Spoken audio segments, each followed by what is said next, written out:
GVTV News. Thanks, Amy, and I'm Randy Hansen. In today's World News headlines, gunman kills 6 in the Sikh temple in Wisconsin. The state media bombings in Damascus, forces prepare for Aleppo ground assault. And Syrian Prime Minister defects and joins the opposition. And militants kill 16 Egyptian guards in Sinai attack. An Israeli airstrike kills 1 in Gaza. Palestinian Authority cancels summit after Israel bars diplomats. And suicide attacks kills 45 in Yemen and 40 arrested in Bahraini crackdown. And Japan marks 67th anniversary of Hiroshima bombings. And Jamaica celebrates 50 years of independence. And a study says no explanation other than climate change for extreme weather. And Oklahoma wildfires continue amidst record heat. U.S. adds 172,000 jobs, but unemployment hits 8.3%. And Loeffner to plead guilty in Arizona shooting. And protesters hold national kiss-in for LGBT rights at Chick-fil-A locations. And NASA rover lands on Mars. And Mexican singer Chavela Vargas dead at 93. Grass Valley News is broadcast on Grass Valley Television, a division of Rural Counties Television Network, whose focus is on community involvement, and we also air on NCTV. But before these stories, GVTV News would like to thank one of our underwriters who supports your only visual video news media in Nevada County. That's right, it's us, GVTV News.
In today's First World News story, at least 7 people are dead following a shooting spree in a Sikh temple in Oak Creek, Wisconsin. The attack occurred Sunday morning when a gunman entered an Oak Creek Sikh temple and opened fire, killing at least 6 people and critically wounding 3 others before police officers shot him dead. Shooter has reportedly been identified as a 40-year-old white man named Wade Michael Page, who had previously been discharged from the Army. Oak Creek Police Chief John Edwards called the shooting an act of domestic terrorism. And he said, "We're treating this as a domestic terror type incident, therefore the FBI has resources to help investigate that." The ATF is also involved, as well as the Milwaukee Police Department, in assisting us with the DA's office and the officer-involved shooting portion of this investigation. Attack comes 2 weeks after the shooting massacre in Aurora, Colorado, that left 12 people dead and 58 injured. Violence continues to rage in Syria, where government forces and rebels are clashing in the 2 main fronts of Damascus and Aleppo.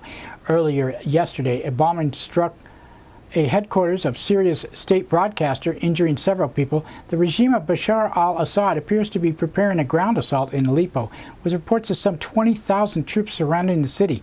At the United Nations, Secretary General Ban Ki-moon expressed concern for Aleppo residents and said Aleppo, one of the most ancient and storied cities in the world, a UNESCO World Heritage Site, is the epicenter of a vicious battle between the Syrian government and those who wish to replace it. Acts of brutality that are being reported may constitute crimes against humanity or war crimes. Such acts must be investigated and the perpetrators held to account. The Assad regime has suffered another major defection. Earlier yesterday, Syrian Prime Minister Riyad Farid Hijab announced he had fled to Jordan and joined Syria's opposition. Hijab was appointed Prime Minister of Syria in June in a bid by the Assad regime to claim it's enacting political reforms. And deadly violence erupted near Egypt's border with Israel on Sunday when armed militants killed 16 Egyptian border guards. Militants were apparently attempting to cross from the Sinai into Israel and ambushed the border guards as they ate a meal breaking for the Ramadan fast. Israel says the militants were likely planning to capture Israeli soldiers on the other side of the border crossing. Egyptian government says the foreign fighters carried out the assault. And in Gaza Strip, at least one Palestinian was killed and another wounded in an Israeli airstrike on Sunday. Both victims were apparently members of the Palestinian Popular Resistance Committees. The Palestinian Authority was forced to cancel an international meeting on Sunday after the Israeli government barred a number of diplomats from entering the West Bank. PA officials were due to meet with envoys from the global non-aligned movement to discuss plans to revive the Palestinian statehood bid at the United Nations next month. But the Israeli government said that it would not allow delegates from countries from which it has diplomatic relations, barring 4 attendees and leading the others to cancel their trip in solidarity. At least 45 people have been killed in a suicide bombing in southern Yemen. The attack targeted a funeral service attended by members of a militia that aided a government offensive against al-Qaeda in June. And at least 40 people were arrested in Bahrain on Friday in a government crackdown on pro-democracy rally. Bahraini forces fired tear gas and birdshot to disperse the crowd, wounding at least 45 people. Among those detained was pro-democracy activist Zainab Al-Hawaji, the daughter of Abdullah Hadi Al-Hawaji, who ended a more than 3-month hunger strike in May. Bahrain is a key U.S. government ally hosting the Navy's 5th Fleet. And Japan is commemorating the 67th anniversary of the U.S. bombing of Hiroshima. Amidst mounting protests over the country's nuclear woes, the acute effects of the 1945 Hiroshima bombing eventually killed an estimated 166,000 people. Japan, meanwhile, has seen record numbers take to the streets in recent months to demand an end to nuclear power more than 1 year after the Fukushima nuclear disaster. At a ceremony marked the anniversary of Hiroshima, Mayor Kazumi Matsu linked Fukushima to the Hiroshima bombing, said with the cataclysmic disaster at the nuclear plant, it has become very difficult for humanity to forget. Even now, in trying to live with an aftermath of disaster, their experiences overlap with those who experienced that day 67 years ago. Celebrations are being held in Jamaica and around the world today, honoring that country's 50th anniversary of independence on August 6, 1962. Jamaica became a free nation after more than 300 years of British rule. Jamaica is celebrating the day's national festivities and are members of the Jamaican diaspora across the globe. And new studies from one of the nation's leading climate scientists conclude that the recent spat of extreme weather seen in the United States and around the world cannot be attributed to anything but human-caused global warming. Study concludes that the odds of the extreme temperature occurrence have grown from 1 in 300 in the 80s to 1 in 10 today. The study is led by James Hansen, led the head NASA Goddard Institute and Space Studies of that group. And he said, what we show is that there is a connection in these extreme weather events and what we've been seeing. The probability of these unusual hot spells, forest fires, and extreme droughts has increased substantially over the last few decades. More than 3,100 daily heat records are set in the United States last month, rate more than 100 per day. In an article previewing the study, Hansen writes, it is no longer enough to say that global warming will increase the likelihood of extreme weather. To repeat the caveat that no individual weather event can be directly linked to climate change. To the contrary, our analysis shows that for extreme hot weather in the recent past, there is virtually no explanation other than climate change. And firefighters continue to battle 18 wildfires in Oklahoma amidst widespread drought covering most of the United States. The current heat wave in Oklahoma has brought the state its highest temperatures since the Dust Bowl of 1936. Oklahoma City set an all-time record on Friday with a high of 113 degrees. New figures show the official U.S. unemployment rose 8.3% on July, up from 8.2% months before. Despite the slide, non-farm jobs saw an increase of 172,000, and in a 3-month run below 100,000. At the White House, President Obama welcomed the newly created jobs and said Republican policies would only further weaken continued growth. And he said that means that we now created 4.5 million new jobs over the past 29 months and 1.1 new jobs so far this year. Those are our neighbors and family members finding work and the security that comes with it. Except that we still have less jobs than we had before he started. But let's acknowledge that we will still have too many folks out there looking for work. We've got more work to do in their behalf. Republican challenger Mitt Romney seized on the unemployment news, saying President Obama's policies have failed Romney spoke during a campaign event in Las Vegas, Nevada, and he said there, the official unemployment number, 8.3%, that is the longest period of time, 42 months, longest period of time we have had unemployment above 8% in American history since this has been recorded. This is an extraordinary record of failure. The president's policies have not worked because he thinks government makes America work. He is wrong. A suspect in last year's Tucson, Arizona shooting spree is expected to plead guilty on Tuesday. Jared Loughner is charged with killing 6 people and wounding several others, including former Democratic Representative Gabriel Gifford. Loughner was initially declared unfit to stand trial after undergoing psychiatric evaluation. He's currently being treated for mental illness at a psychiatric facility in Missouri.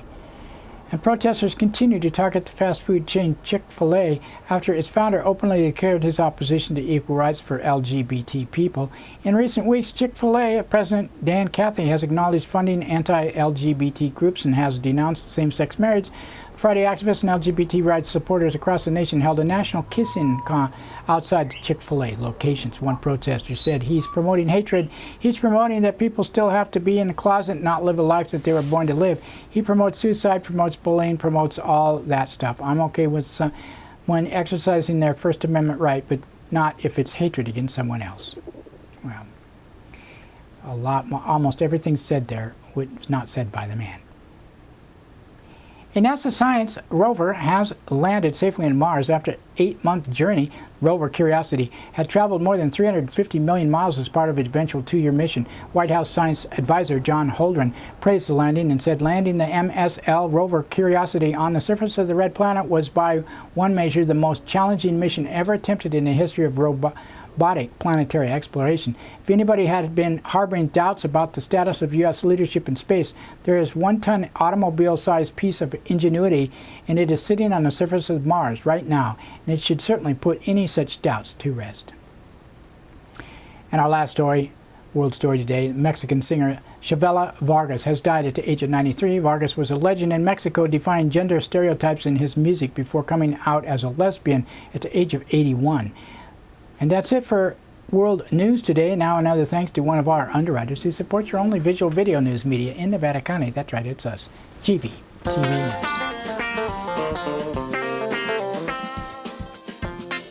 Soundcheck Music Center, the rock and roll connection. We have guitars, amps, drum equipment, sound accessories, lessons, and repairs. We are located at 671 Maltman Drive, Grass Valley. 530-272-7236, open 7 days a week. No one needs anyone, they don't even just pretend. Jonah's in America. I'm afraid of Americans. I'm afraid of the world. I'm afraid I can't help it. I'm afraid I can't. I'm afraid of Americans. I'm afraid of the world. I'm afraid I can't. That's right, it's time for the police blotter and pictures in the blotter, not from these actual events, but used for visual aid only. These public records are obtained from daily logs issued from the Nevada County Law Enforcement. Grass Valley Police Department on Thursday, 8:45 a.m. A report was taken at a business on the 100 block of Litton Drive, reported theft of gas and vandalism of a company vehicle. 12:15 p.m. a report was taken at a business on the 100 block of Scandling Avenue, reported a hypodermic needle and a cell phone were brought into the business office. And 2:47 p.m. a report was taken outside a business on 100 block of Neal Street, reporting 2 homeless men sleeping behind a dumpster. And 7:02 p.m. a report was taken on 600 block of Woodland Way, reported a disturbance. 9:02 p.m. a report was taken at business 300 block of Sutton Way, reported a man had been sleeping in a business parking lot for 4 days, harassing customers and refusing to leave. And Nevada County Sheriff's Office on Thursday, 8:26 a.m. a report was taken from a business in 16,000 block of McCourtney Road, reported a business competitor had attached a sign to a caller's own business sign. At 9:47 a.m., a report was taken at 19,900 block of Purdon Road, reported a transient on his property. At 10:47 a.m., a report was taken on a business at 24,000 block of Highway 49, reporting an assault on a staff member. At 11:36 a.m., a report was taken at 11,700 block of Lothlorien Lane, reported a burglary of a storage unit. 12:04 p.m., a report was taken at 18,500 block of Highway 174, reported a man pulled a gun on him, then slashed his tires before fleeing in a truck towards Colfax. At 6:04 p.m., a report was taken near intersection of Vinley Place and Duggins Road, reported a man lying in the roadway yelling. At 8 p.m., a report was taken at 19,900 block of Rudin Road, reported that what appeared to be a transient in the caller's property with a machete clearing brush.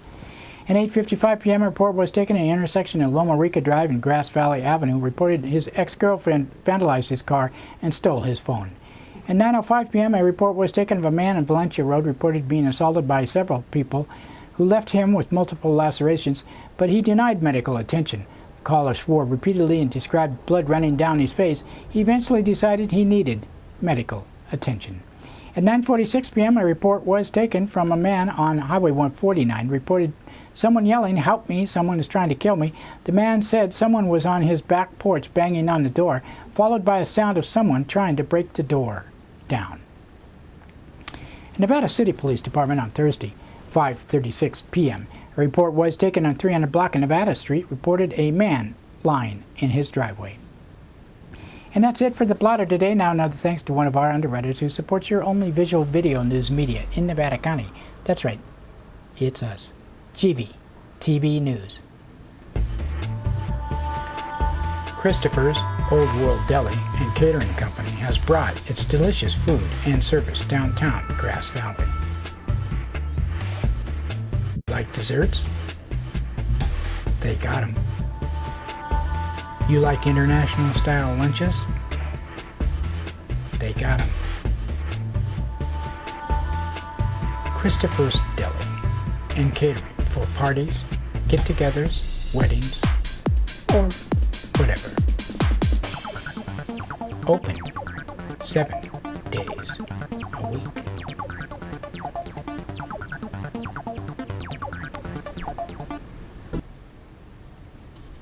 In today's local news headlines, more candidates expected to run for Grass Valley City Council amid uncertainty.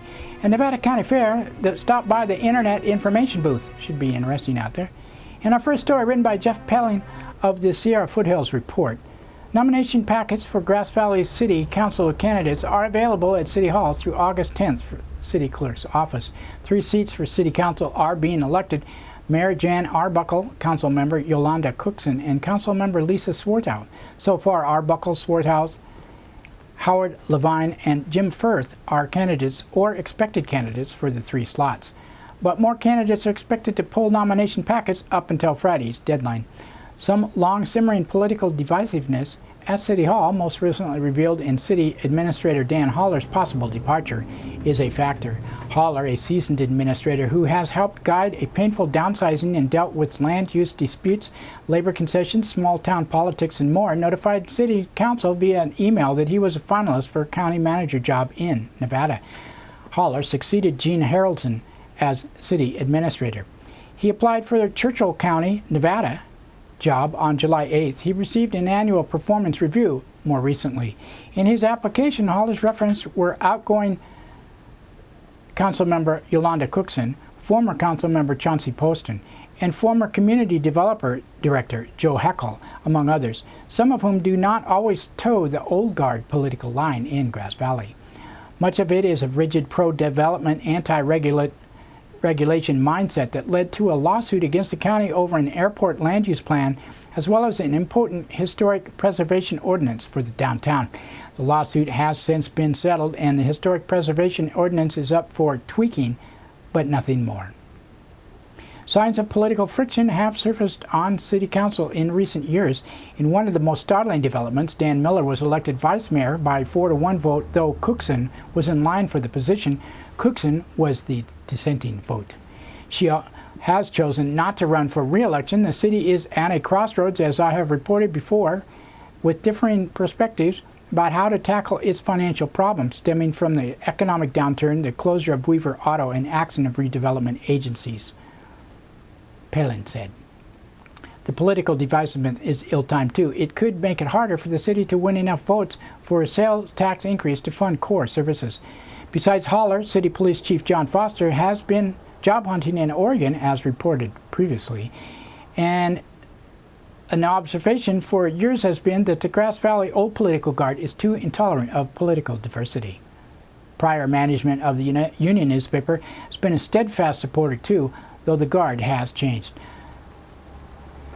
Jeff Palin had felt that more diversity of opinion could have helped Grass Valley, which is to feed the beast of annexation is too dependent on the boom and bust cycles of construction and real estate.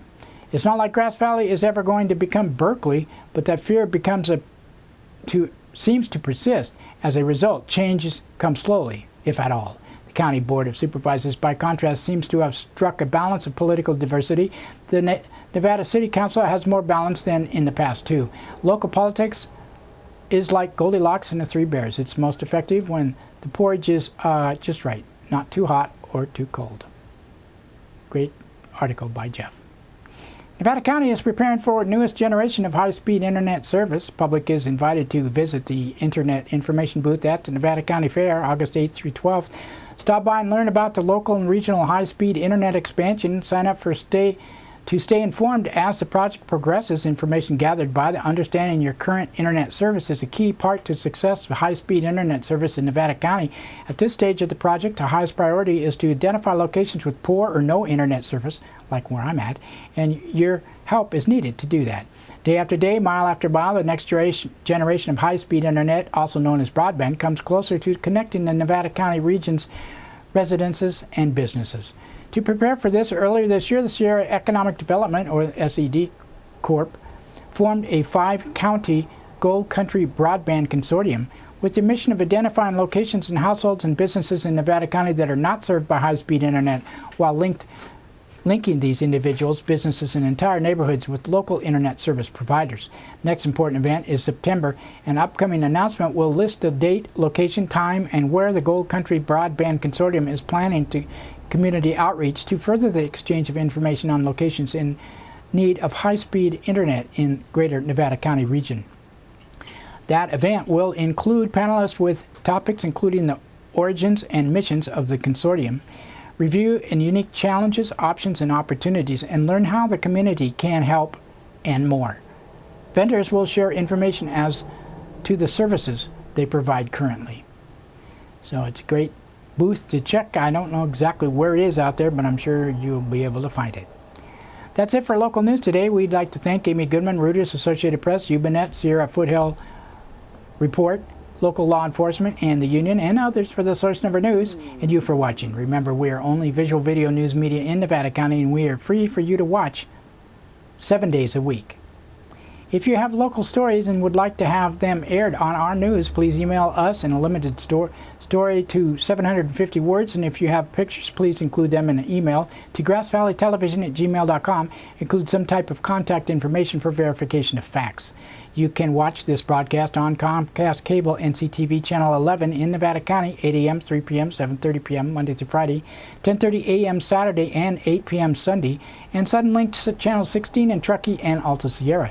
We also are streamed on the internet at NCTV's Digital Media Center website, NevadaCountyTV.org, and GVTV.org. And don't forget, Grass Valley Television is placed 24/7 on the net. GrassValleyTelevision.com has other types of content, but a lot of good stuff on there. We post to Facebook, YouTube, Blip.tv, and many other sites, and have RSS feed and video podcasts on iTunes. Just search under video podcast for GVTV News. Grass Valley Television also videotapes local events around Nevada County. If you have a need for video, you can contact us for more info, grassvalleytelevision@gmail.com or 530-362-8889. This show is produced by Grass Valley Television of Rural County Television Network. We hope you will keep tuned in to our new season, and we're going to spice up the news in the future. Please email us with ideas and comments, and we'd like to hear from you. So like us on Facebook if you can. Make some comments once in a while. Let me know what you think. News player can be on your site, and you can embed it. You can get the embed code on our player, or you can just watch it on one of those sites that we just gave you. Due to the lack of underwriters, we will be doing 3 shows a week, playing Monday, Tuesday, Wednesday, Thursday, and Friday, Saturday, Sunday editions.